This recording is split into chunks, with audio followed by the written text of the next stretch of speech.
সুনির্দিষ্ট গোয়েন্দা তথ্যের ভিত্তিতে শনিবার রাতে শাহজালাল বিমানবন্দরে বিমান বাংলাদেশের শৌচাগার থেকে প্রায় 18 কেজি স্বর্ণ জব্দ করেছে এভিয়েশন সিকিউরিটি।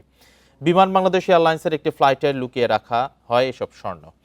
বিমানবন্দর কর্তৃপক্ষ জানায়, শনিবার রাতে দুবাই থেকে আসা বিমান বাংলাদেশ এয়ারলাইন্সের BG 348 নম্বর ফ্লাইটটি শাহজালাল বিমানবন্দরের বোর্ডিং ব্রিজ C2 এ অবতরণ করে।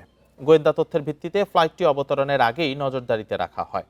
পরে গোয়েন্দা সংস্থা ও এভিয়েশন সিকিউরিটির যৌথ অভিযানে উড়োজাহাজটির কার্গো হোল্ডে তল্লাশি চালানো হয়। এ সময় শৌচাগারের প্যানেল খুলে সাদা কাপড়ে মোড়ানো অবস্থায় মোট 153টি সোনার বার উদ্ধার করা হয়। উদ্ধার করা প্রতিটি বারের ওজন 116 গ্রাম, যার মোট ওজন দাঁড়ায় প্রায় 18 কেজি। এসব সোনার আনুমানিক বাজার মূল্য প্রায় 38 কোটি টাকা বলে জানিয়েছে কর্তৃপক্ষ।